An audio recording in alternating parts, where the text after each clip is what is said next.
tipo de estadual, eles acabam realmente pisando muito no freio, assim. Mas eu concordo plenamente, eu acho que o Grêmio tinha que ter vencido, tinha que ter feito, tinha que ter produzido mais para vencer. Ficou muito preso ali na marcação do Ipiranga. O Ipiranga jogou muito bem defensivamente. O Grêmio teve uma chance com o Matheus Henrique, depois já nos acréscimos, teve um chute do Jean-Pierre também de fora da área. O Grêmio arriscou pouco, né? O Grêmio tem sempre teve esse defeito. Na área, né? Não conseguiu entrar na área. Mas tem esse defeito também de não chutar, né? Teve um chute do Lucas Silva de fora da área, então cobrando uma falta. O Grêmio, para mim, tem essa carência assim, de não conseguir criar chance para concluir, do chute. E às vezes eu até acho, Silvio, sinceramente, se não tá indo por baixo, acho que uma alternativa é ir por cima mesmo. Né? De repente o Renato já podia ter voltado com o Luciano no intervalo, mexeu aos 20, de repente esperou um pouquinho mais para mexer, podia ter mexido um pouquinho mais. Também tem a tendência do Grêmio de usar os jogadores, né? De usar o time titular, como o Kleber bem adiantou. Outra coisa, só para concluir aquela informação de antes, para o Grêmio perder a liderança para o Caxias, o Caxias tem que tirar uma diferença de 4 gols de saldo. O Grêmio tem saldo 6 e o Caxias tem saldo 2. Então o Caxias precisaria golear o Ipiranga de Erechim e o Grêmio perder para o Novo Hamburgo, né? Dependendo da derrota do Grêmio, né? Pode ser por 3 gols ou 2 gols, enfim. Mas hoje a diferença entre os dois clubes são 4 gols, né? Claro, o Caxias vencendo a última rodada e o Grêmio perdendo. Aí pode ter uma inversão na tabela, mas a tendência, né, é o Grêmio terminar mesmo em primeiro do grupo B, Silvio. Kleber Grabowska e o Cudê, o técnico do Internacional. O Internacional agora está transferindo tudo para o gramado. Evidente que o gramado influi, mas ele não explica tudo, na verdade. Os problemas também passam pelo técnico do Internacional, que teve um tempo maior do que todos os outros. Ele estava aqui, ficou quase 2 meses trabalhando com os seus jogadores, orientando, ver quem dava a resposta, ver onde poderia estar uma alternativa interessante nos garotos, por exemplo, e volta com a mesma ideia. E a ideia até é boa, mas ela precisa de alternativas, Kleber. Quer dizer, está exagerando o técnico do Internacional. Os problemas nesse início, nesta retomada, também passam por ele. Mas de quem é a culpa dessa reclamação que o Cudê está colocando no gramado? É da federação? A federação está fazendo o que pode. Né? Das prefeituras. Agora, as prefeituras estão definindo aquilo aquilo que é possível, né? Porto Alegre vetou, o que vai fazer? Vai para Cachoeirinha, Cachoeirinha não dá condições, vai para Alvorada. Então, o que está à disposição é Bento, Caxias, né? O Internacional está procurando outra alternativa. Acho que é um simplismo, e eu acho que o Cudê exagerou na dose quando ele disse: eu não sou treinador para trabalhar nesse tipo de gramado. Mas não é culpa de ninguém, é uma situação extraordinária que a gente está vivendo, né? Eu acho que transferir só para o gramado o mau momento do Internacional, e também acho que a decisão do Cudê em colocar time completamente reserva, acho que é equivocado. O Internacional tinha necessidade, tinha a obrigação, depois da péssima atuação e de mais uma derrota no Grenal, de dar uma resposta melhor e mostrar algo de novo. O Internacional se repetiu num discurso cansado e num futebol muito fraco, né? Por que um time assim, hein, com tantos jogadores reservas, né? Se todos no Brasil, num segundo jogo, estão colocando ainda a sua base titular. O Júlio Maicá, sábado, depois do jogo do Inter, a gente estava projetando o jogo do Grêmio, né? E a ideia é o Renato também deve repetir um time misto, assim como o Internacional fez, né? Eu disse, acho que não, acho que o Renato e o daquilo que for possível, sem desgaste, sem provocar exageros, e isso que o Renato fez. O Inter não, o Internacional preferiu botar o grupo para rodar. Não sei se a idade dos principais jogadores do Internacional interfere nessa escolha, que não dá sequência para quarta e domingo, mas a gente está vendo aí que o time reserva, o time alternativo, ele é muito aquém do time titular do Internacional, né? Ô Silvio. Nós temos no meio da semana uma rodada, afinal de contas, aquilo que seria na quarta-feira, a rodada decisiva desse primeiro turno. Diga, Maicá. Tem uma notícia de agora, né, que o prefeito de Cachoeirinha, o Mick Breyer, junto com o comitê de segurança, ouviu os especialistas também, né, fez uma consulta lá na prefeitura, ele autorizou, né, dado os protocolos de segurança da Federação Gaúcha e pelo estádio do Cruzeiro ser numa região afastada, né, sem residências por perto, foi autorizado. E aquilo lá, o Júnior, é Granja Esperança? Ali é Granja Esperança já. E acredito que seja Granja Esperança. Não. Ali eu acho que é Jardim Betânia. Não é Granja Esperança, não. É Jardim Betânia. Me confundi. Eu acho que é Jardim Betânia. E foi autorizado, Silvio. Se o Inter quiser usar a Arena Cruzeiro, né, em Cachoeirinha, tá tudo liberado por lá. Ontem o perfil do Cruzeiro no Twitter postou uma foto do gramado, né, do bom estado do gramado, muito melhor em relação aos 2 gramados que o Inter acabou jogando aí nas 2 últimas rodadas, né, em Bento e em Caxias, né? Então, é uma tendência, né, Silvio? Há uma possibilidade, também parece que a conversa com o CT de Alvorada esquentou, mas pelo bom estado do estádio, né, pela capacidade de trabalho, enfim, né, acho que o jogo a tendência é mesmo o jogo ir para Cachoeirinha na quarta-feira. Só, né, Silvio, lembrando, não tem refletores, né? Tem uma questão do horário daí. Aí tem um problema porque a última rodada precisa ser no mesmo horário, né? A última rodada, será que vai ser toda no mesmo horário? Na verdade já não vai ser, né? Não. Porque Brasil a dupla Brapel vai jogar amanhã, então não tem como. Mas olha só, Maiká, será que essa rodada no meio da semana não vai passar para quinta, por exemplo? E segundo, se passar para quinta, é possível se passar para quinta que todos os jogos sejam, por exemplo, às 4 da tarde? Aí tem uma questão da TV, né? Tem que ver qual é o desembaraço com a TV, com a RBS, que detém os direitos de transmissão. Mas geralmente o horário a rodada inicial, o horário inicial marcado 9h30 da noite, né? Para suprir a demanda da TV e todos os jogos ao mesmo tempo. Mas, por exemplo, aqui já não tem como, né? E também já não tem a dupla Brapel. Se o Brapel vai ser disputado amanhã, e lembrando que a dupla Brapel jogou ontem, né? Então não tem como jogar domingo, terça e quarta, né? Então a rodada já não vai ser desmembrada. E aí tem uma questão dos confrontos também, né? Que é o seguinte, o Pelotas pega o São José, que já está sem chance, né? O Pelotas e São José já estão fora. O Pelotas vai brigar por fugir da cota, né? Da redução de cota, para não ficar em penúltimo ou último. E o Brasil pega o São Luís, que também já está sem chances, né, Clebinho? Então seriam jogos mais pro Pelotas ali, né? Pra fugir dessa última colocação. Eu acho, não vendo os critérios, eu não sei qual é o número de vitórias, mas acho que se o Pelotas ganhar o Brapel, ele entra com chances matemáticas de classificação na última rodada. O São Luís está vivo ainda. Também, tanto o Pelotas indo a 7 como o São Luís indo a 7, dependem de derrotas do Novo Hamburgo e do Juventude para chegar à próxima fase. Então, teoricamente, o São Luís e o Pelotas ainda com chances. Bom. Na verdade, tem muitos cálculos ainda. O certo é que amanhã tem Brapel, não se sabe onde ainda, e no meio de semana tem a rodada final dessa fase de grupos do primeiro turno, porque depois vem a rodada da eliminatória, do mata-mata, semifinal e final do primeiro turno. Não se sabe ainda se vai ser confirmada para a quarta, e se for nesse caso Brasil e Pelotas não podem jogar, ou se vai para a quinta. E se for para a quinta, em que horário será? Mais do que isso, sempre nestas situações, em qualquer competição, os jogos são todos no mesmo horário. Palpite. Digamos que é desdobramento de toda essa confusão em função da pandemia. Palpite, Kleber? Palpite, acho que vai ter Novo Hamburgo e Grêmio na TV 9h30, o jogo deve ser em Bento Gonçalves, isso não é informação, isso é especulação, e os demais jogos todos na quinta-feira à tarde. O jogo não pode ser no Estádio do Vale também? Tá. O que eu disse? Tu disse Bento. Não, a informação que eu tenho é Bento Gonçalves. É Bento, é? Eu já nem sei mais as situações, Silvio. Mas o Novo Hamburgo não está liberado? Parece que não está podendo jogar, né? Não pode? Novo Hamburgo não. São Leopoldo liberou o Cristo Rei só para jogos em que o Aimoré é mandante.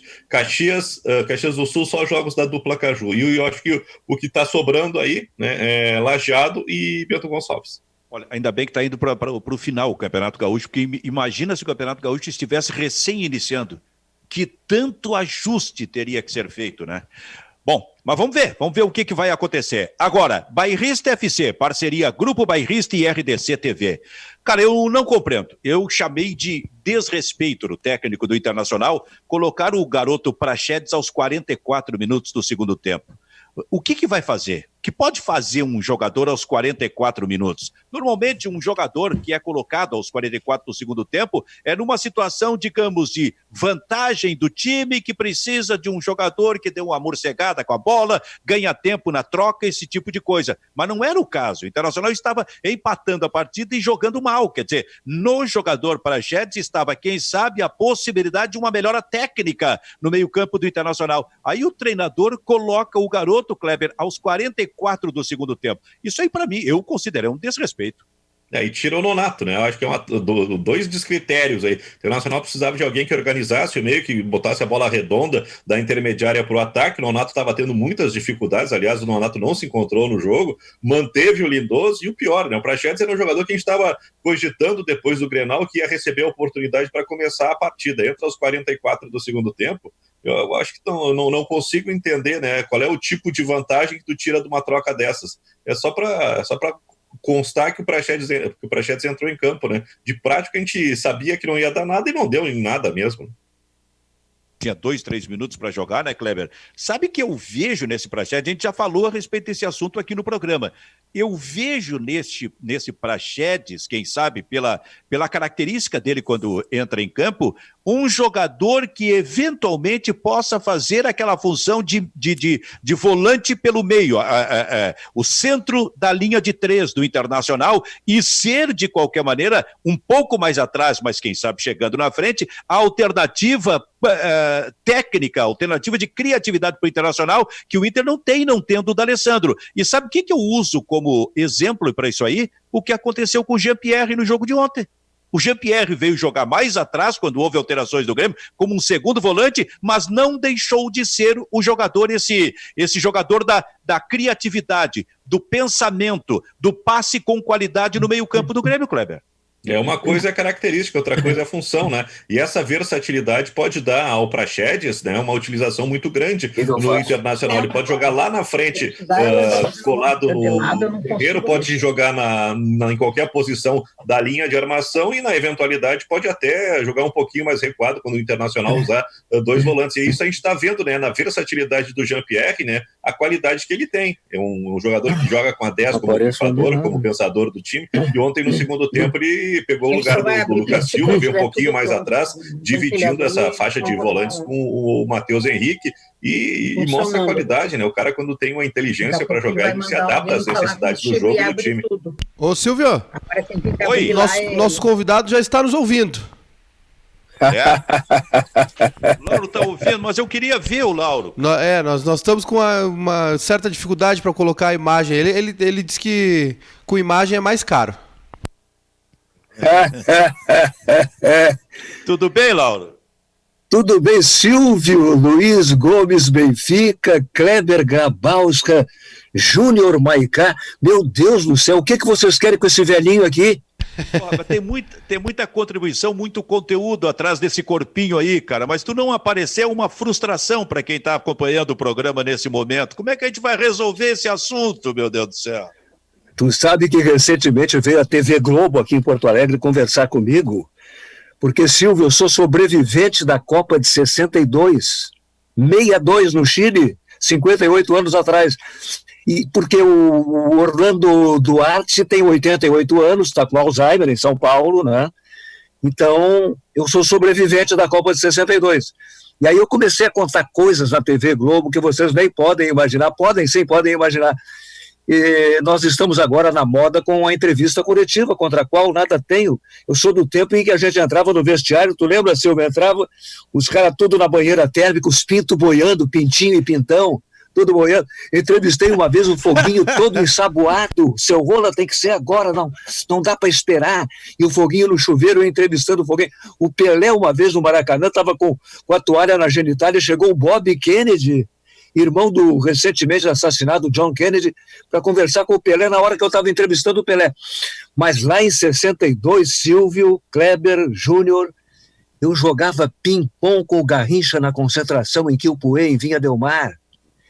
O Figueroa tinha 16 anos de idade, já casado com a Marcela. O Figueroa, quando casou, tinha 15 e a Marcela tinha 14.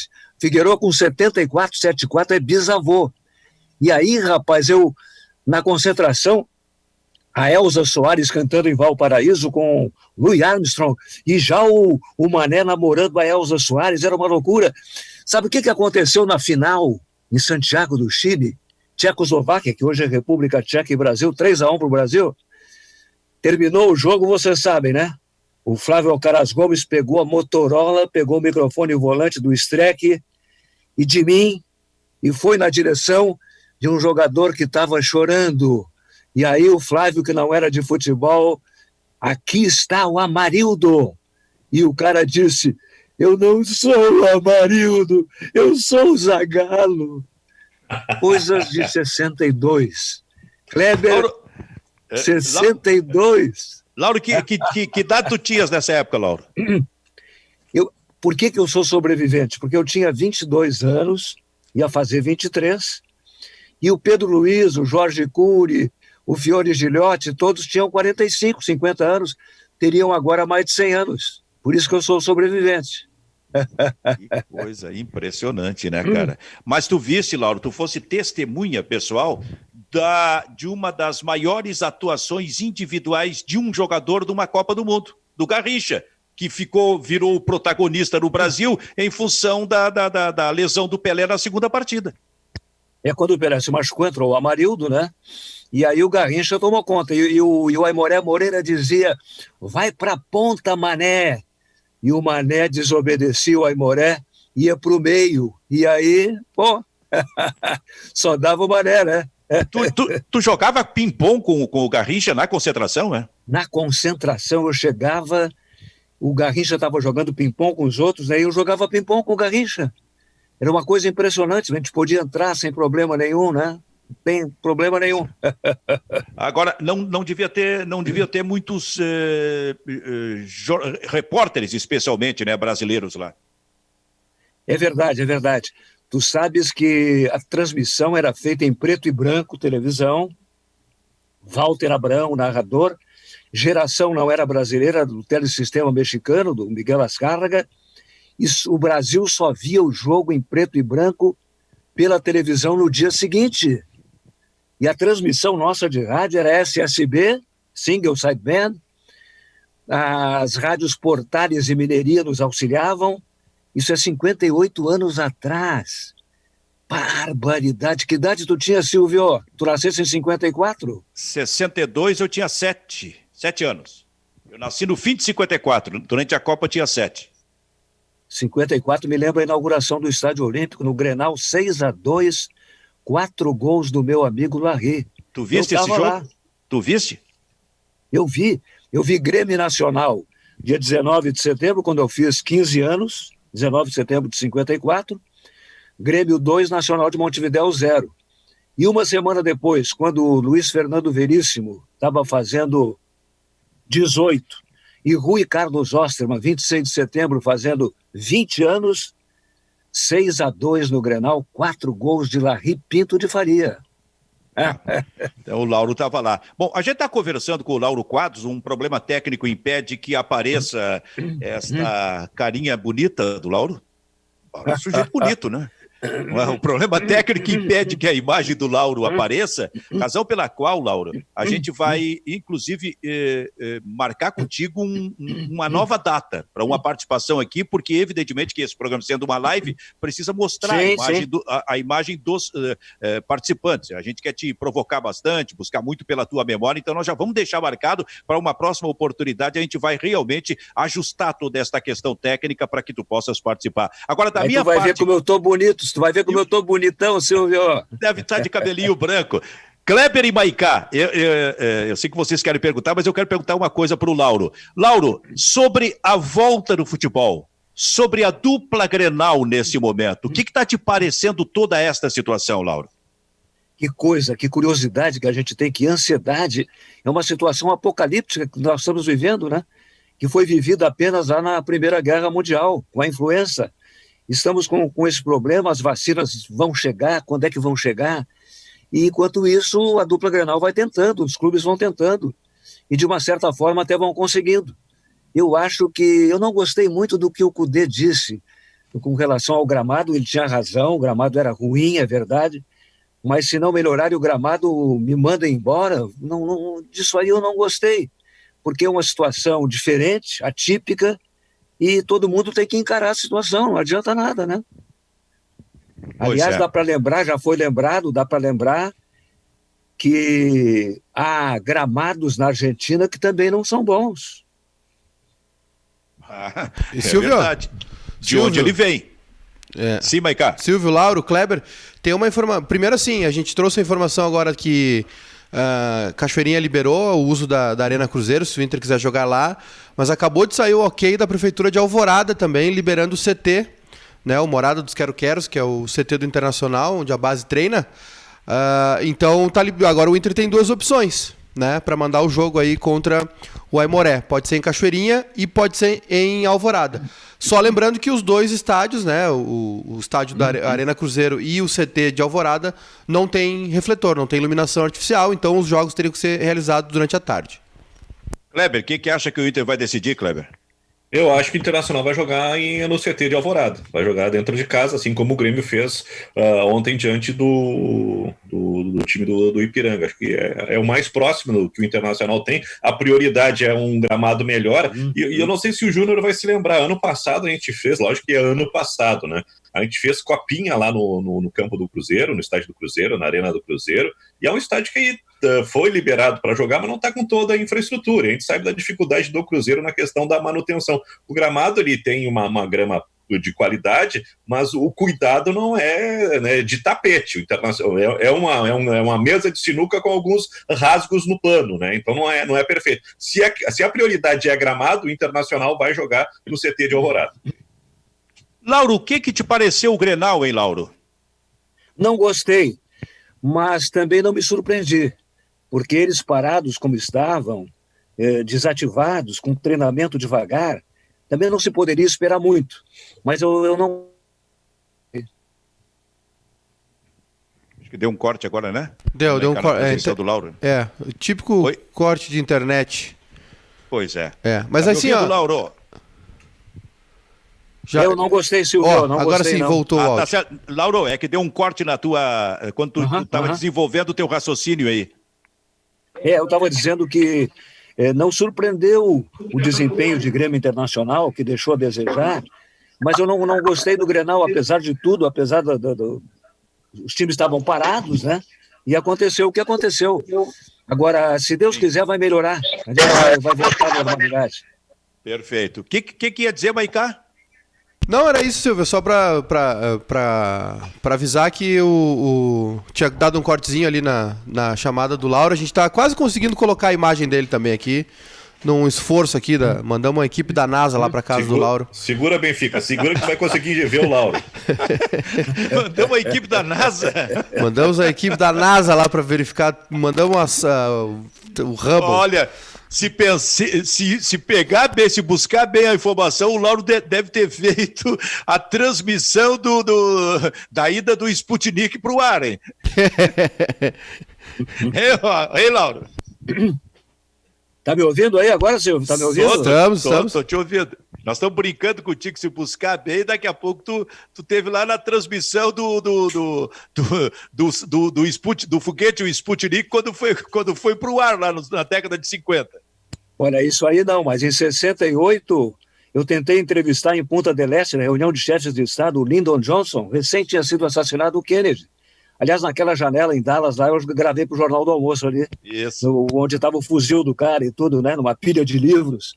Mas aí eu estou em 68 com a Motorola, achando que o Lyndon Johnson era o Ortunho. Fui na direção do Lyndon Johnson com a maior tranquilidade, assim, what do you think about? E eu ia fazer uma pergunta sobre qualquer coisa, né? Eu estava entrevistando todo dia o Daniel Krieger, o Hélio Beltrão, pai da Maria Beltrão, do Estúdio I, e aí o Lyndon Johnson, os americanos apavorados com o assassinato do Kennedy, a CIA e o FBI mexeram em todos os lustres e mesas e tudo que pode imaginar no Cassino San Rafael, em Punta del Este.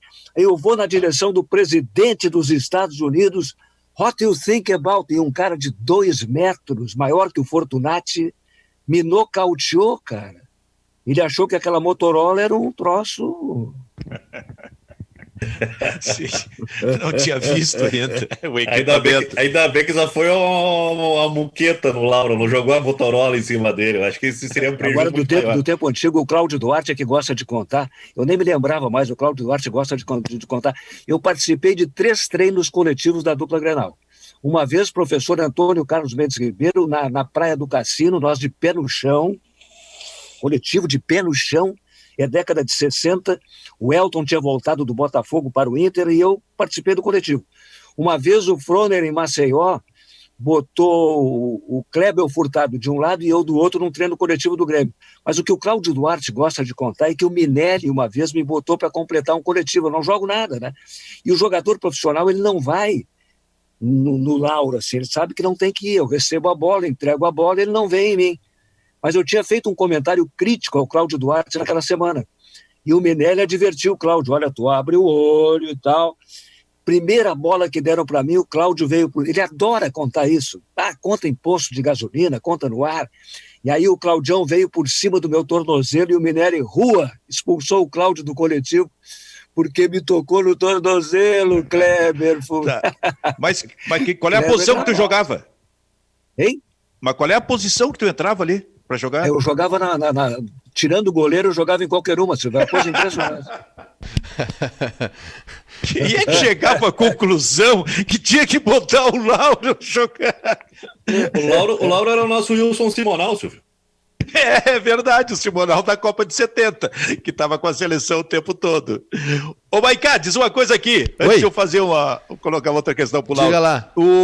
Gostasse do Jean-Pierre como segundo volante?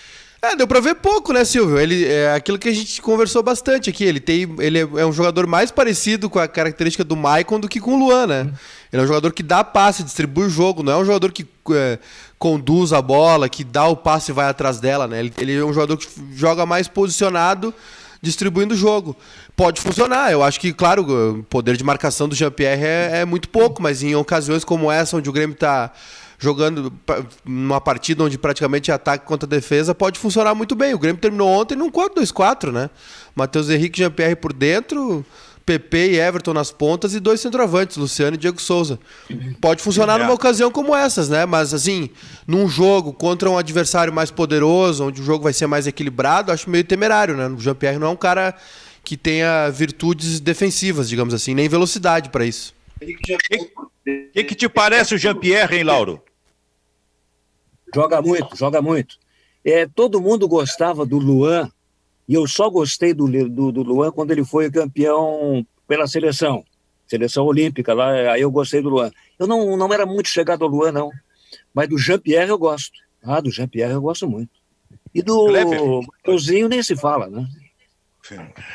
Kleber, e esse Jean-Pierre aí, Kleber, o que tu achas?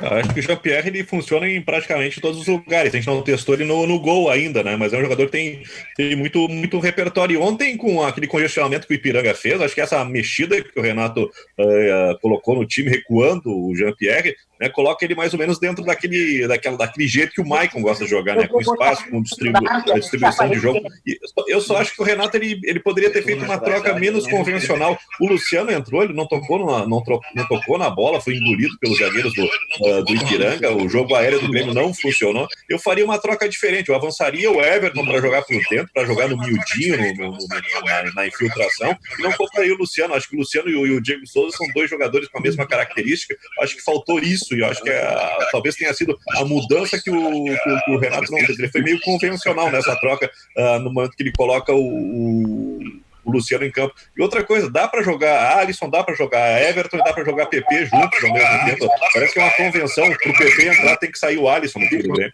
Pois é, tem esse Silvio também. Bom, Bairrista FC, Grupo Bairrista e RDC TV. Diga, Maiká. Temos o homem aí, hein? Parece que a NASA conseguiu. Tá aparecendo? Tá aí, temos a imagem do homem. Tá fardado, tá de terninho, botou uma beca. Olha só, rapaz. Tu estás nos vendo, Lauro? Só tem um problema. Eu tenho o áudio direto de vocês aqui do computador, tá? E no celular, onde está dando a imagem para vocês, essa imagem horrível minha aí, no celular eu tenho o delay. Eu tenho uma que também nós vamos inverter aqui, Lauro. Nós vamos deixar o áudio do computador e a imagem do telefone. Vai ficar melhor para ti aí. Mas, enquanto a gente só ajusta isso aí para que a gente possa ver o Lauro aqui, ô, Maiká, então amanhã é o Brapel. Já saiu a informação se vai ser em Pelotas? Vai ser numa outra cidade? Como é que é? Olha, não, Pelotas não vai ser, isso com certeza, Silvio. Pelotas não vai receber o Brapel. Existe uma possibilidade... Nem Rivera. Nem Rivera. Possibilidade mesmo é Bento, né? A cidade da Serra Gaúcha que está abraçando aí o gauchão, todos os clubes que não podem jogar nas suas cidades. E aí fica a questão só da tabela, mas a tendência é essa mesmo, o Brapel ser em Bento, ou até mesmo no CT, se falou muito no CT Eldorado também, né? Existe essa possibilidade do jogo do Brapel.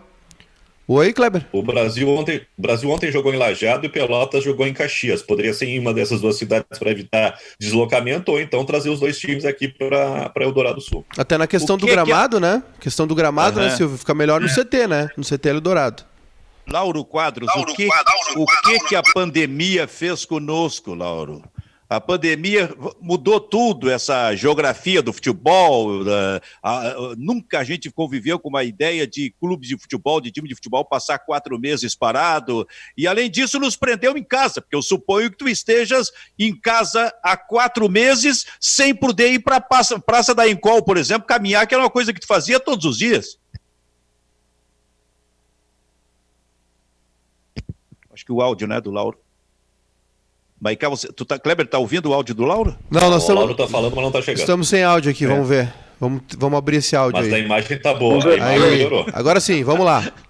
Fala, Lauro.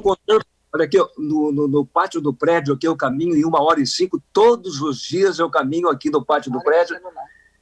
A minha mulher disse para mim assim, olha para o celular, estou olhando para o celular. E eu sou obediente, né? E eu que não obedeço. E aí, 1h05, 6 quilômetros todos os dias como endorfino dependente. E vocês falando no futebol atual e eu falando de coisa antiga, Copa de 62, TV Globo, veio a Sport TV aqui também, pessoal, me entrevistar, sabe sobre o quê? O protagonismo dos treinadores gaúchos na seleção brasileira. E caiu aí, não?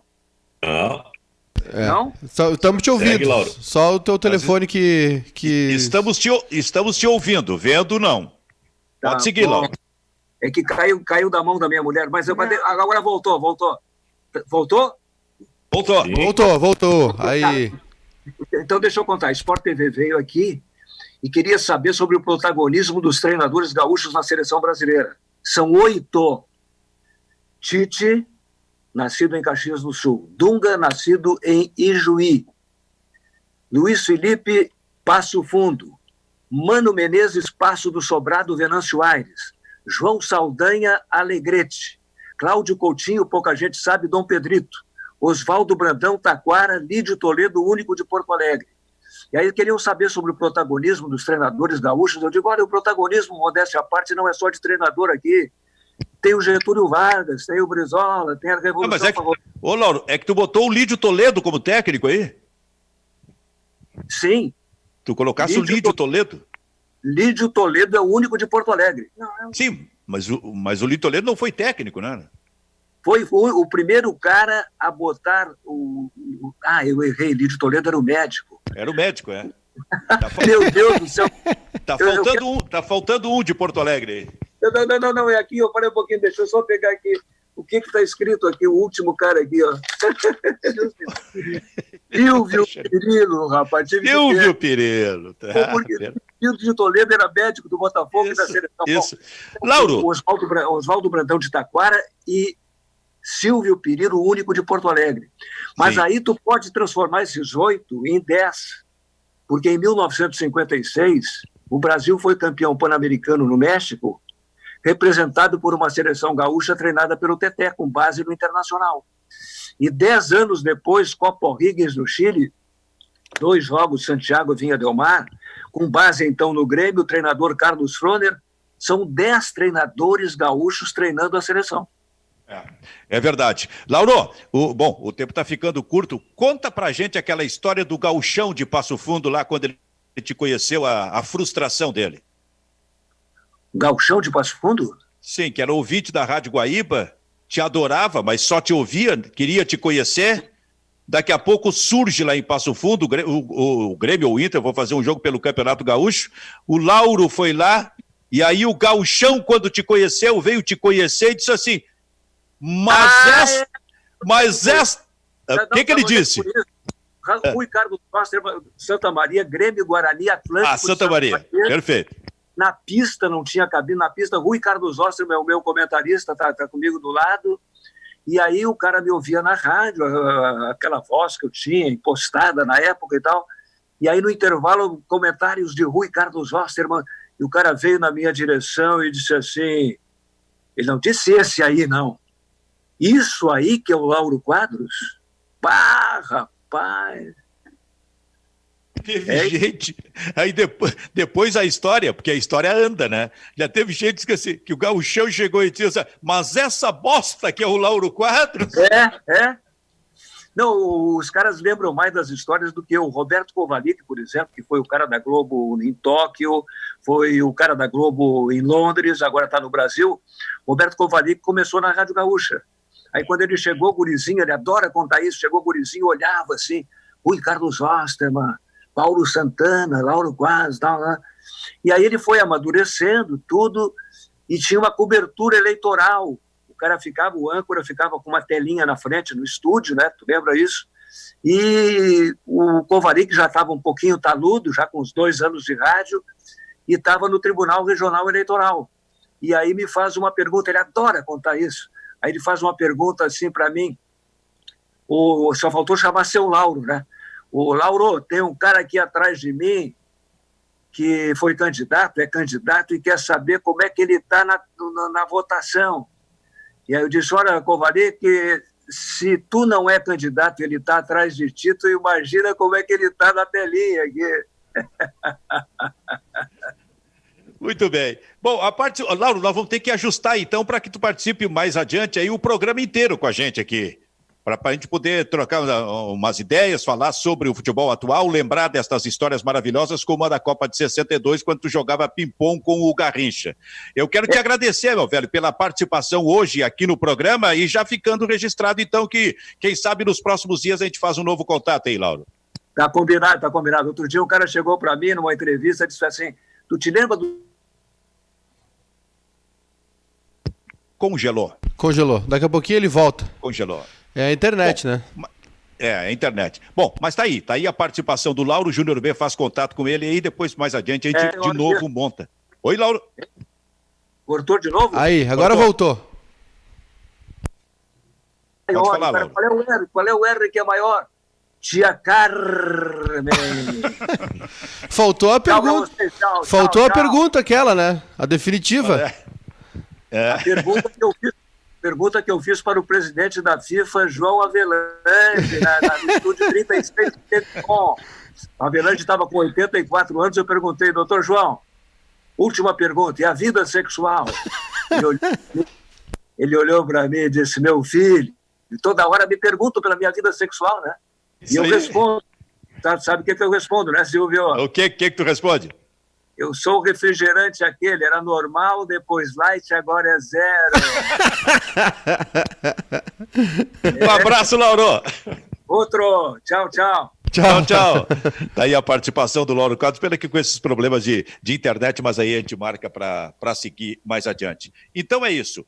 Amanhã tem o Brapel.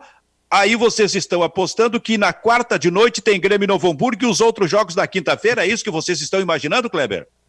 Nessa informação que surgiu há pouco através do nosso atilado, o Júnior Maicá, que o Inter vai jogar em Alvorada com a Aimoré, a informação que o Fabiano Baldasso coloca nas redes sociais e também o Lucas Colar, é que o jogo seria às 3 da tarde de quinta-feira. Então aí já tem, né, um desdobramento da rodada de quarta para quinta. E mantive contatos há pouco com a detentora dos direitos de transmissão do Campeonato Gaúcho, emissora da qual a gente não pode dizer o nome por causa da concorrência com o Grupo Bairrista. Não tem confirmação ainda de que o Gaúchão estará na tela na quarta-feira. É a intenção, mas isso não é uma questão definitiva por parte da TV. Decisão nesse momento. Nesse caso, então, possivelmente todos os jogos seriam na quinta. Seria o ideal, né? Na questão da avaliação técnica. Mas aí tinha que ser quinta-feira à tarde, né? Sim. Acho que o Júnior B aí, só tem agora que sim. o Lauro agora foi. do ar, é. Bom, pois tá. eu não sei, aí... Silvio. Eu acho que vai ter algum jogo na quarta. né? Acho que tem algum jogo na quarta. Teoricamente, seria o Grêmio, né? Mas, por exemplo, a dupla Brapel não tem como jogar na quarta. Vai jogar o Brapel amanhã. O Bahia joga um dia sim, um dia não. Aliás, um dia não, um dia atrás do outro, né? Jogou sábado pela Copa do Nordeste, né? Classificou-se em cima do Botafogo da Paraíba e ontem colocou o time alternativo para jogar no Campeonato Baiano e garantiu classificação para a semifinal. O time arretado, hein? Imagina se a onda pega, hein? Não tá longe, não estamos longe de ter essa tendência aí. Não sabe, na verdade, a gente não sabe o que vem pela frente, cara. E existe até a expectativa aqui em Porto Alegre de uma manifestação amanhã do prefeito municipal de Porto Alegre apertando mais o cinto, né? Porque a coisa foi... Acho bom, né? Porque o fim de semana foi vergonhoso, né, Silvio? Nós vimos as imagens no final de semana aí, Moicá. Não vai ter outro jeito, né? Mais de 300 leitos de UTI ocupados. A situação segue preocupante, né? A respeito de coronavírus, enfim, as UTIs, os hospitais chegando na sua capacidade e parece que a população realmente não vai cooperar, vai ter que ser na obrigação, né? Vai ter que ser pela lei realmente. A tendência é que a gente vá adotar aqui o famoso lockdown, né? E aí sim, aí vai ser um problema muito mais sério, porque o lockdown é lockdown mesmo, né? Dentro de casa o tempo todo. E, assim, Silvio, eu não sei como é que vai ser a recepção, né, da população gaúcha, porto-alegrense, nesse caso, diante de tanta dúvida, né? E eu acho também, Silvio, até não vejo, assim, mais uma indignação, não vejo mais... as pessoas não estão mais preocupadas com o que está acontecendo, né? Infelizmente entrou na nossa rotina os números altos de contágio, né? E a gente não vê uma tendência de diminuição. Isso é o pior, né? Quanto mais a gente circular, mais o contágio acontecer, mais tempo a gente vai ficar em casa, né? Ele tem um tempo, o vírus tem um tempo, né, de atuação, digamos assim. Tem esses 14 dias, né, que ele fica no organismo das pessoas. Então, não vejo melhora. Estou realmente assim... eu estava com esperança de que, de repente, no final do ano, ali por outubro, a gente tivesse uma retomada, como, por exemplo, a Itália está praticamente livre do coronavírus, né? E adotou medidas restritas de lockdown. Aqui eu estou vendo que a gente vai ficar... Olha, eu achei que a gente ia, pelo menos o último trimestre do ano, ia conseguir ter uma vida um pouquinho mais normal, Silvio. Eu acho que a gente vai ficar assim até... Se não tiver uma vacina, do jeito que a nossa população está negando... né, tá negando a existência do coronavírus, nós vamos ficar presos, olha, no mínimo até o ano que vem, até janeiro, fevereiro. Se continuar assim, não vejo tendência de melhora. Kleber, quando eu te vejo assim de mais longe, assim, um pouco mais distante, mas tu fica a cara do Klopp, o técnico do Liverpool. Já me disseram isso, né? Já te falaram isso? Já falaram isso. Tu tem parentesco com o cara, não? Não, mas a gente tem assim, um perfil, né, de pensamento tático e técnico, né, muito grande. O Klopp teve a oportunidade de desenvolver isso, né, e com essa interrupção que a gente está tendo no futebol de várzea, né, o Labarca está se privando dos meus ensinamentos. Lógico que são realidades diferentes, porque a estrutura do Labarca é muito maior do que se encontra lá no Liverpool, e por isso talvez as pessoas reconheçam uma qualidade muito maior do que o Klopp vem fazendo. A outra semelhança é a conta bancária, né? É parecida. Pois é. E eu só espero que o Labarca, quando voltar, não fique reclamando de gramado ruim, né? Não, isso é o que a gente mais está acostumado. A gente jogava no campo da Arena Progresso, que é na Loma do Pinheiro, né? E o campo estava muito bom, né? Um campo um tapetão, né? A gente corria, se matava correndo, o campo era muito grande para um time semi-veterano, né? E aí... veio a chuva, veio o inverno, no ano passado o campo ficou horrível, né? Terrível, ficou careca, ficou pelado, né? Destruímos o campo. E aí se mudou para um outro campo, não, agora vai ser melhor, o outro campo é tão ruim quanto. Cara, mas era, Maiká, mas era maravilhoso jogar num campo que deveria ter grama, mas virou um chão batido, um areião, né? Só tem grama na lateral, né? No meio é aquela bateção toda. Eu sou fã de futebol de várzea, né? Não jogo, mas eu já cansei de ver jogos. Gosto de assistir mesmo. Acho Acho super válido isso. Acho até. Eu não sei se o Kleber sabe de mais alguma coisa, se a gente tem liga formada, enfim. Deve ter alguma organização nesse sentido, porque é muito forte a várzea em Porto Alegre. Mesmo que não tenha muitos campos, né? O Lami virou o novo reduto da várzea de Porto Alegre, né? Porque é para onde a cidade ainda não se projetou de uma maneira mais complexa, então tem muita área verde e os campos estão ressurgindo lá no Lami. Tem muita liga, né? A gente não tem assim um grande campeonato unificado de Porto Alegre, tipo o que era a Copa Paquetá, que foi, né, um marco no futebol de várzea. Tem o campeonato de Porto Alegre, mas volta e meia o campeonato é interrompido, não tem sequência aí por alguns problemas alheios à vontade dos organizadores, né? Mas tem muita liga, tem muito time ainda, né? A várzea sobrevive e está, acho que, passando por um processo de readaptação. Acho que tem muita gente que está curtindo essa história de montar time e fazer futebol, até porque tem um investimento, né, na criação de novos campos, alguns com muita qualidade, né, com grama de qualidade, com estrutura, vestiário e tudo mais que o pessoal das peladas adora. Muito bem, terminou, né, Maiká? Sim, Silvio, chegamos ao final. Então tá aí o Jürgen Klopp aí do lado. É ele, achei que era a minha imagem que estava duplicada. Tu achou que era tua, né? Enquanto tu fizesse uma foto de boné. Então tá, o Bairrista FC fica por aqui, volta amanhã com mais destaques, já projetando o que pode acontecer no meio de semana, exatamente no dia do Clássico Brapel. Tchau, tchau.